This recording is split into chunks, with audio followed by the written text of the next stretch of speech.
Hello, this is Guy Henderson reporting for CGTN from Berlin, a live stream from Berlin, and we are currently standing at Breitscheidplatz Christmas Market, the place where on the 19th of December 2016, exactly 1 year ago, a 23-year-old named Anis Amri, a failed asylum seeker, originally believed to be from Tunisia, is believed to have driven a truck through a packed Christmas market, killing 12 people.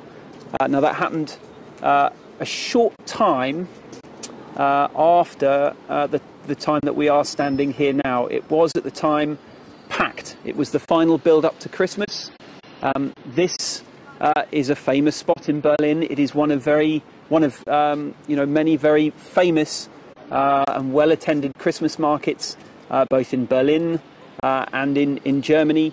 A popular place for Germans, for Berliners, for tourists as well. And above it, you'll be able to see, if we move the camera up, the spire of the famous Kaiser Wilhelm Church. This is a scene that is, famous, well-known, and very well attended a year ago, as Mr. Amri ploughed this truck perhaps 50 yards or so down the beginning, just the beginning of this Christmas market. You'll see that the entire Christmas market goes, at least 100 meters further down. We may never know why that truck was unable to make it further, but we arrived at this scene perhaps half an hour after this attack had taken place on the 19th of December, this horrendous terrorist attack in which 12 people were killed. And as we arrived, this whole area had already been completely sealed off. So, obviously the emergency services would have been very well drilled, very well prepared for this kind of scenario. This was not the first time in December that this kind of thing had happened. There had been a number of similar attacks, including, of course, in France earlier in the year, in which, an even larger number of people were attacked. So a very quick response by the emergency services, we remembered. By the time we got here, we were standing just down there by those traffic lights, if we move the camera over there. And by that time, this whole area was boarded off. But the emergency services at the time were still arriving. And we saw, frenzied movements, queues and queues of emergency services vehicles and police vehicles still arriving 40 minutes after, reinforcements brought in from across Germany, to come and help the dead and the injured. As I say, at the time, Germans were perhaps already aware of the security threat. Soft targets have become something of a pattern for terrorists, to try and instill fear in local populations. But there weren't some of the things we're seeing here now. These big concrete blocks, which weren't still being used, despite the attacks that had happened in France earlier in the year. This and other public places did not have these kind of defences which you see here now, a year later, which you see a lot more of across Berlin these days, given what happened here a year ago. Just sort of continuing to give you the backstory now, you may or may not remember that after that truck had ploughed down this Christmas market, people had fled. Amri, this 23-year-old, is believed to have fled. And in fact, I remember in the hours afterwards, police telling everyone that, in fact, Amri had been, the main suspect had been captured. It turned out to be a false alarm.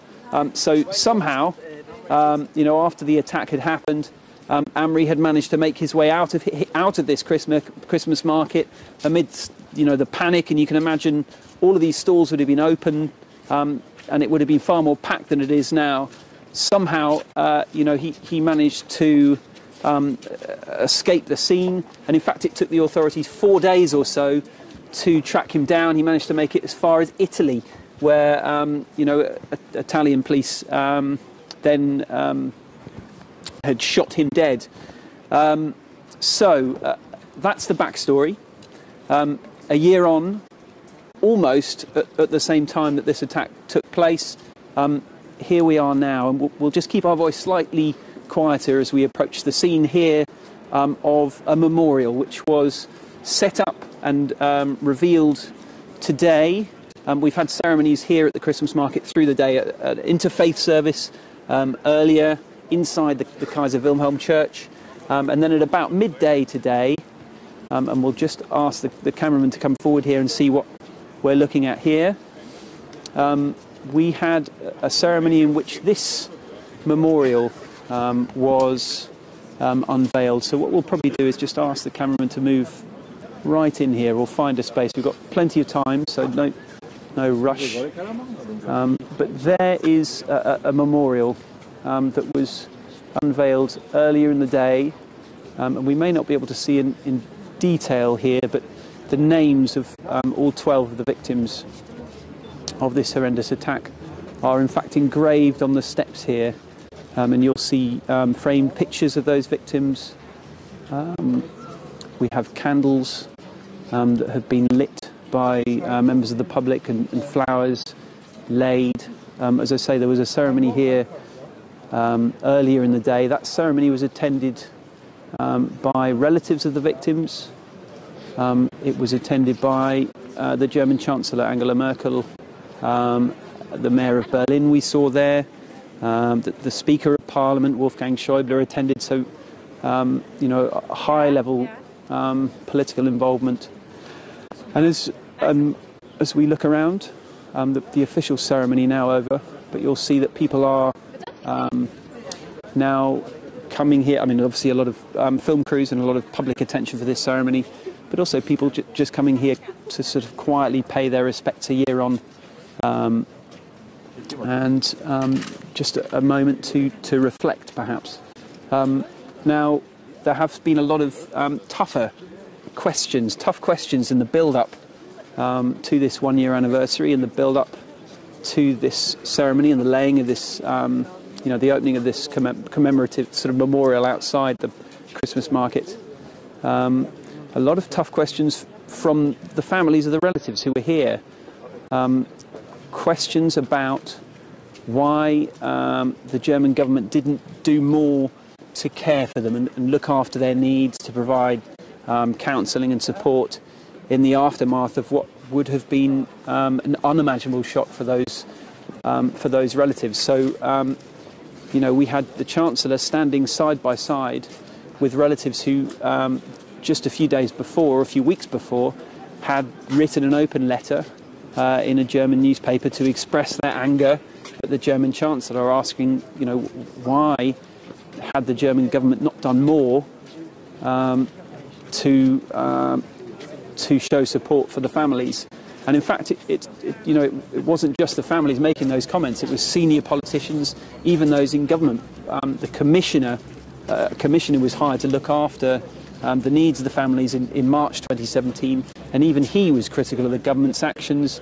We heard from the German Justice Minister Heiko Maas in the build-up to this ceremony. He also saying that he fully admitted that the German government was insufficiently prepared to look after those families. So that was the scene here a little earlier, when these flowers are laid, when this ceremony took place, and we heard comments from Angela Merkel. No visible anger from the families as they met with the Chancellor. She had met with them the day before as well, and she spoke to the media after the ceremony that happened here, and again was very frank about the mistakes that had been made, and said that she would be meeting again with the family members in the months ahead to, in her words, make clear what the German government had learned and where those shortfalls were. So those are some of the tough questions that I think people here in the market, that politicians, that families that were here have all been asking, and certainly has been a point of discussion in the German and even international press as well. I'll just sort of continue to walk you through what is still quite an eerie scene here at Breitscheidplatz in the western part of Berlin. This Christmas market is going to be open to the public. It's obviously closed for normal business today, for these commemorations to take place. But this and other Christmas markets, across Berlin, across Germany, will be, running as normal in the build-up to Christmas. It's interesting, even from a personal point of view, speaking to people in the build-up to the Christmas period about how they feel about coming to places like this after what happened here, after what has happened in other parts of Europe. In fact, even only today, we're hearing of a foiled terrorist attack potentially in the United Kingdom. A number of arrests and sort of near misses that have taken place in Germany and other parts of Europe.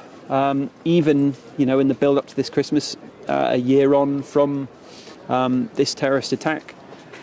We saw earlier, that there had been these sort of extra security measures put in place around Christmas markets like this, all the way along the border of these kind of Christmas markets. Now, you will see these concrete blocks, to try and persuade people that it is still safe to come out to these areas that are now known to be a potential target for terrorist groups. Just to move on, I suppose, to another sort of focal point for questions, I suppose, being asked by many Germans, 1 year on from this attack, about Anis Amri himself, this main suspect.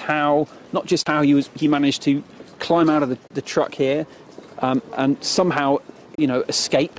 One of the potential answers that's been given for that is that this is not a city like London or New York, where you have extensive CCTV cameras, security cameras that can sort of track people across entire cities. There is a sort of great focus here in Germany on personal privacy, and that is not seen as an acceptable thing. To be, monitoring people constantly, even in public spaces. So that has been given as a possible explanation as to why Amri might have been able to make it, from this panicked scene through a busy city, have been able to take possibly public transport, a train, all the way down through France into Italy, despite the heightened terror that's taking place. So that's been one of the questions that's been asked. But more recently, and in the build-up to this 1 year anniversary, we've had some quite interesting investigations from the German press, including Die Welt newspaper, which has shown that Amri was actually known to the authorities more than a year before this attack took place. And there's been speculation in the media by investigative journalists, but also by senior politicians here in Germany, about whether Amri may have been left free despite being flagged up as a dangerous individual potentially, whether he was not arrested because there was a feeling that perhaps he could lead investigators, lead authorities, anti-terrorist intelligence services and so on to further up the chain to higher figures within terrorist groups. And Die Welt newspaper in Germany has even managed to get hold of records which showed a phone conversation that Anis Amri placed in November 2015, a whole year before this attack took place, to a mid-level Islamic State contact in Libya, and that after that phone call took place, some months after, the US military then carried out an airstrike on the location in Libya that he had, where he had been speaking to this IS contact. And so there's a lot of questions that people hear as they are, mourning 1 year on, about whether the cost of that intelligence, the cost of that kind of information that allowed the US military to carry out that strike in Libya and perhaps other intelligence as well, the cost may have been the lives of 12 German citizens here in Breitscheidplatz in Germany. Questions too about the German immigration system. because Amri was apparently supposed to have been deported before this attack had taken place. He was a failed asylum seeker, but the authorities now admit that they were unable to deport him because they could not verify his identity in cooperation with the Tunisian authorities. So that's another, question that has been asked. So, you'll see here that this is obviously a scene of commemoration 1 year on. It's not, always at the forethought of people's minds, these sort of tough questions. It's a quiet spot. It's not anger. It is, sadness perhaps above all. But these are the kind of questions that 1 year on from this attack are still being asked here. And it is perhaps part of the reason that despite all of the extra security measures that I've sort of been pointing out, people are still worried about whether Europe is a safer place to be and whether the authorities are doing the job that they should in order to keep their citizens safe. That is a summary for you. A somber scene here. 1 year on from the Christmas market attack, in which 12 people were killed at the hands of Anis Amri. This is Guy Henderson reporting for CGTN from Berlin.